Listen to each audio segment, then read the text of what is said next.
let's welcome our next speaker, Celine Riemenschneider. She's an old friend, and I'm really happy to introduce her because she was one of the first speakers I hosted a long time back. Celine, she is the marketing and community consultant. Celine builds and scales community programs that turn engagement into measurable impact.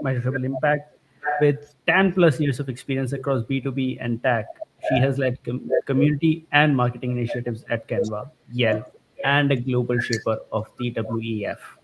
She founded the Community Mentor, helping professionals launch and grow thriving communities, and co-runs Mycel Consulting, combining marketing with hospitality expertise. Celine is also an abstract painter and creative at Atelier Celine, blending strategy with artistry in everything she does. And having seen a few of her arts on Instagram, she's really amazing. And if she, I don't see it yet, but if she does share it, it's going to be really, really awesome. Welcome, Celine. Welcome to welcome to Lou. Thank you, Akash, for the great introduction. I couldn't introduce myself better. You have really wrapped up everything in it. I'm really excited to be here, of course, and talk with you guys over the empathy framework that I developed. And it really is about, leading with heart and implying this empathy framework for having thriving communities. So without further ado, I want to get started. It's a tight packed schedule today with so many great people hosting sessions, of course. And let's dive right in and try to understand really why empathy matters. Because at the end of the day, I think anyone can really launch a forum, a Slack space, host an event or something. But when it really comes to building a community, it really means creating a place where people feel seen, they feel supported, they have a safe space where they can, have conversations with each other. And that all starts with having empathy. And the way it started with this framework for me was, it was at a time in the community I was actually managing, and a member had a little bit of issues back and forth with the company, and they kind of reached out to support, and support did not give them the support that they should have been getting, because it was to them like just a ticket and just a number, and they didn't see like the human aspect behind it. And I actually stood up a lot for this community member, and I think the difference there in community and then a support in that sense was, it's not just a number. And I know we have lots of community members, but it does matter that we have empathy with them and we care for them and try to understand what they're struggling with and make sure that we help them as much as we can if it's in our power. And through that very significant situation that I had, I developed this framework. And that's why I want to share it with you all to understand what each letter stands for. So the empathy framework is, first of all, of course, starting with, engaging, because it is very important. Every single community stands on engagement. So improving loyalty and contribution through engaging activities is, of course, key to having a thriving community with lots of great conversations. But of course, it would be nothing if we did not measure it, because at the end of the day, whether it's just, let's say, a hobby community we're running for ourselves or an actual really, business-driven community, we do want to measure and, track quality contributions and see the health of our community by setting the right metrics. And it might be a little bit different for every community, but I think at the core, there are certain metrics that do stay the same. P stands for personalization. And I think this really is key in a community, to try as much as possible to kind of personalize your messaging and communication with members, to make it be authentic and try to tailor it. I know that sometimes we send out, mass emails or mass new member welcomes, of course, that can't always be super personalized, but I think we can try to make it far away from generic and try to make it as authentic as possible. And that does drive conversations easier, of course, than just having a random message from someone. Advocates are, of course, at the core of each community. If you look at a bullseye, we always say the advocates are, at the center, and then you have your community members. So these are really, I always like to say, the creme de la creme. It's about finding your members that are, great ambassadors, that advocate for your community and kind of carry the torch on your behalf. And then T stands, of course, for target, because we have to, I think, have a clear target group in mind when we launch a community, especially, but also during the process of managing your community that you have. You need to really know, like, what is my ideal, target group? What kind of people do I want to be in my community? And the outcomes I want for them and from them should really be set before anything that you do for your community, of course. Second to last is health. And the health is really to make sure to check in on time to time and not just look at the business aspect of things and to see if you're getting your numbers right and, there's some engagement going on, but to really check in on the health of your community. Like, you can use feedback tools for this, see how people feel about things. Are they struggling with something? Are they happy? Is there something that can be worked on and made better? So the health really is important to check on it on time to time and not when it's too late, of course. And last but not least, I think the most key and important factor is the Y of empathy stands for you. And with you, I mean the community manager or whatever job title that may be that is actually behind the community, as we know, is the person that really is on a day-to-day basis, really openly talking with the community, the kind of, storefront, let's say, of that community, the person they go to. And since all ties are connected to you, the health, the advocates and everything coming from you, you really need to, of course, take care of yourself as well.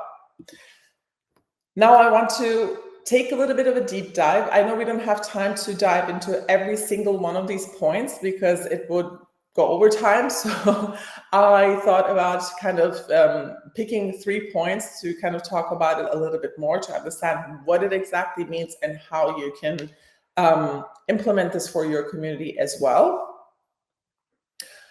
Number 1, I picked personalization. And I think, personalizing is super important because people feel, seen, they show up more fully when you personalize something, because we all know we live in a noisy world. And at the end of the day, personalization is really what turns a member into a human connection. And the way you can do this is, of course, through strategic follow-ups. You can have personalized outreach, which kind of demonstrates genuine interest and helps new members feel welcome and valued. And with this, I mean, as an example, I did this for a while too. It depends how big your community, of course, is and if this is doable. But I added, as a part of the new member welcome message, a link to my Calendly, and you can, of course, block out certain times. You don't have to have your entire calendar maybe open and say, hey, if you have, any questions, or you just want to grab a coffee, a chat, anything on your mind before, get started and get going with this community, this is my calendar. Take a look at it. You can book you can choose for yourself if it's a 15-minute or 30-minute talk, of course, they can have with you. And that gives them kind of the feeling of knowing, okay, there's a real human behind this, number 1. And I think number 2, to be like, oh, okay, she actually shares, her time with us to, make us be really seen and be heard. Or even if it's just about having a coffee chat, it's a human connection that you have there. And I think this makes people really feel quite valued. But I had also an example at a community where this was not possible because it was just so many members coming in. This is, of course, like, hundreds and thousands of members I'm talking about in such a large community. Of course, I don't think the one-on-one calls all the time might not be possible. And the way I personalized it then was I actually added a video into the personal welcome message. And with the video aspect, they at least see you have a short, it can be 30 seconds or up to 60 seconds. Anything that's too long, we all know attention spans decrease, but having that video added really made people answer back to me and to the welcome message, because they saw, oh, there's a real person that's actually, saying hi to me and greeting me and took the time to record this video. So you can work out whatever works best for your community and for the size of it, of course, that you have. But honesty and authenticity really is the key behind this as a driving factor. And then, as I mentioned, advocates are, of course, at the core of every community. And that's why it's very important, I think, to find those members, and to turn members really into champions. And the why behind this is that communities really thrive and members feel empowered to lead and not just to follow. But we also know that it's not for everyone. Some people are just there to be normal members, have conversations, or we have lurkers in every community. We accept them as a part of it. But there's people who do want that, to be seen and to have this title as well. And how do you find these members? And for that, I have a kind of model too on specific member types, which can help you to kind of spot the advocates that you have in your community. Number one, I say, is always the influencer. And with these member types, I have to add this too. You might have all 4 member types in your community. You might just have 2 of them too. You have to see. You're lucky if you have all 4 member types, because then I think you can find even more advocates. But the influencer is, of course, a member that maybe already has a great following on social media, has their own community already behind them in that sense, and they really love your brand and community are really active in it. And this is then really great, because if they become an ambassador for your brand, they already have a potential for so much member referral. They have so many people standing already behind them and following them. So this is, of course, really huge, and it will kind of be like PR for your community. Then there's the social butterfly, which is, extroverts who really enjoy connecting with members and helping them, hosting their own events, and they kind of don't need too much of a push from your side to be like, hey, run your own events. They're kind of already, very active and, as mentioned, extroverted, so they're very happy to do it. Then we have the helpers, and the helpers are there to kind of, they're not as extroverted, but they like to, online at least, help with member questions and want other members to, feel welcome. And this is, of course, very important too, especially as, moderators for chat groups or any type of communities. The helpers are also very key. And then last but not least, we have the nerds we love as well. So the nerds are kind of, the first one to answer a question before the community manager even is like online and able to look at a question. It has already been answered by these types of community members, and we love them because, they're eager to, try new things. If you want to beta test something, for example, they're the first ones who are like, me. And they're kind of like the teacher's pet. So keep an eye out for these 4 member types, I would say, to be able to find your ambassadors for your community. And last but not least, as mentioned, I picked this one because I do think it kind of goes under sometimes. But at the end of the day, sustainable leadership, is through empathy for yourself, because I think we are a bit unique and under-discussed. And as community leaders, we are often burned out as well, because I'm sure you all know it.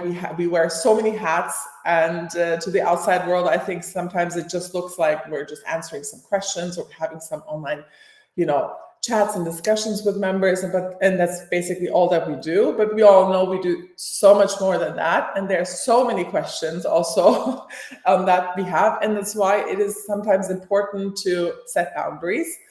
I am guilty of this, and I'm sure everyone here has been guilty of this at one point or another, or still is, that we are not very good in setting those boundaries, that we want to be, 24/7 available for our community. Like, do they have a question? Let me answer it right away, even if it's 10 p.m. at night. But it is, I think, important to carve out time for yourself and have daily habits that you set. And boundaries where you say, look, it's 6 p.m., it's 7 p.m. or something. Like, beyond that, I'm not going to answer anything until, unless it's a fire, until 9 a.m. tomorrow morning. If there's something, really burning, maybe you can go to support. But other than that, let's all just, call it a night, and tomorrow morning we can talk again.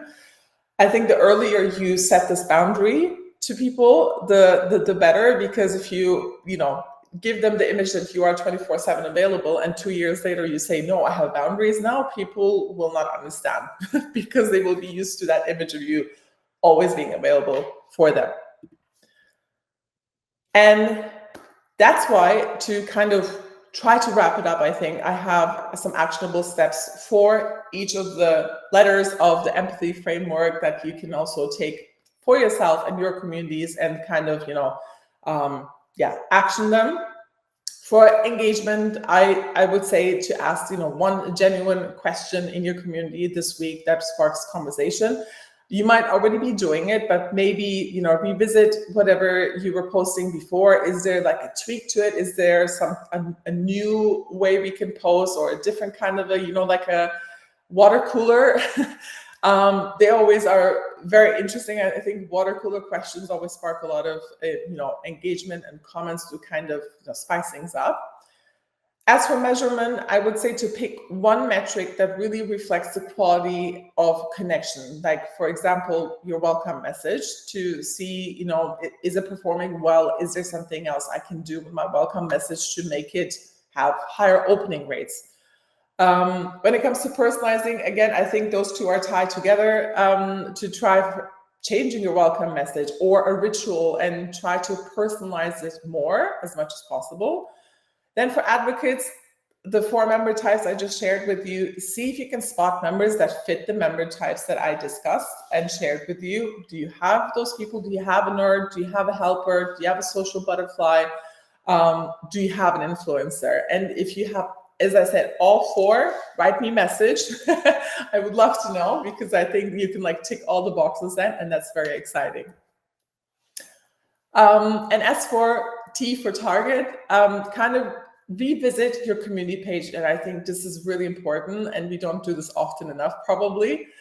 View it as a member, not as, I work for this company or it's my community and I think it makes sense. No, or maybe if you can't get somebody else to come as a friend or a family member, to be like, what do you see when you come into this community page? Is the value proposition clear? Do I speak to my target group, or am I missing something? It's really important, I think, to, maybe every 6 months, latest a year, to revisit that.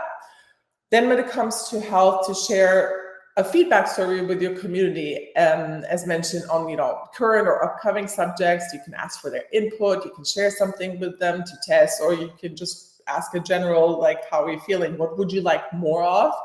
I always felt that it was very important to not always go with what I think is great in content, but to ask them, what do you really need from us? Is there something we're missing? And you will be surprised by the answers that you get. And last but not least, you set one boundary that protects your energy, please, and adds to it. Maybe you can try a new routine. You can put in a walk in the middle of your day for 20 minutes to kind of clear your head and get out there, because I know sometimes we don't get out and we're just behind our screens all day. Try to make that happen for your sake and the quality of your life, and for your community as well, of course. And that's it for the framework. And I think it is important to think of this. Empathy isn't just a nice to have in community management. It is a strategy. It's what turns activity into belonging. It's what turns members into advocates, and it turns leaders into sustainable role models. Everything has empathy, I think, at the heart of it, to be able to, grow a really thriving community. I'm a little bit earlier, I think, when we can have some time for questions. If you do want to connect with me, you can find me on LinkedIn or Instagram as well. Hello. Oh, that was really amazing, Celine. And yeah, I 100% agree with you. Put yourself in the shoes of your community members, then only can you can make the right decisions. I'm 100% agreed on that. So I actually had a few questions for you on the topic myself. So I was just thinking that now that AI is getting a lot more involved in communities, how do you think AI and automation is going to take over these Yeah. routines, and how do you see the roles of community managers evolving with that? This is something I get asked a lot, and I have very strong opinions. I think AI is a great tool. We all use it. I use it. It will be great for, yes, automating certain things, but you can't automate the human connection. It doesn't have the empathy, as we talked about. It doesn't have that, sense and feeling of what that person actually feels. So I think for classic questions, like if you're going to use like an AI bot or something in your community, they might be, frequently asked questions that, can be used and popped up. But I do think if it's beyond that, it doesn't get answers. There is always supposed to be a community manager, like, or more than one person, of course, always to be there, because, so many times it's not just about getting a question answered. It's about, connecting. It's about, we run workshops with them. We do online meetups, or as mentioned, we have DMs or one-on-ones to really understand how we can empower these people on their journey in our communities. And that's just not possible to do with AI. Yeah, very, very true. Like AI is, once again, like earlier somebody else also shared, AI is a tool, which Yeah. which is which is gonna be there to help us, not take over. So Exactly. I had like one more question for you. Like communities have always have like these diverse voices, conflicting needs. So how does empathy help leaders balance inclusivity with clear direction? Well, I think empathy, as mentioned, it is so many different conflicts and stuff, but you try to understand and empathize with those conflicts. What lies behind this conflict? There's so many times people, are frustrated, or I've had communities I took over and had a lot of trolls, as I like to call them, in it. And I know this is like a nightmare for community managers, but I try to look at it from an angle of, why are they trolling? What is actually making them be this way? And at the time, there were factors, for example, that I understood, which made them kind of, angry towards the company, which they didn't like. There was factors, and, I leveled with them and I said, look, I'm not here to have you shoot at me the whole time. I am here to help. Like, what is it that really bothers you? How can I help you? And I think that really was changing their perspective to be like, it's not just somebody giving me classical robotic answers, because that's what mostly is done, right? It's like, do you have anything to complain about? Then please go into this feedback survey and put it in there. But then people get angry. So I felt you're seen, you're heard, share with me what it is, how can I help you? If I can't, then I'm sorry, but I will try. Definitely changes how people perceive you. And it's empathy. Yeah, and I understand. So I have one last question for you. Sure. Once again, coming back to AI, because that's right now, that's I'm reading a lot about it. It's my favorite topic to discuss with everyone. So like, is there any tool or any automation that you're using in terms of AI, or no, for applying I, this framework? at the moment, actually, no. Classically, I mean, like everyone, I use ChatGPT too. I use obviously other like content tools, and within, like, when I use Canva, for example, I use their Magic Studio tools as well. But a classical, like, automate all of this, or an AI agent, I have actually not done so yet for community. Great. I actually look forward to seeing you use AI and Yeah, integrating AI with this framework, and humanizing it. hearing, yeah, hearing more about it, further down the line. And for now, thank you for joining us. Thank you for answering my Thank you, questions, Akash. and thank you for sharing the empathy framework with us. Thank you. Thank you.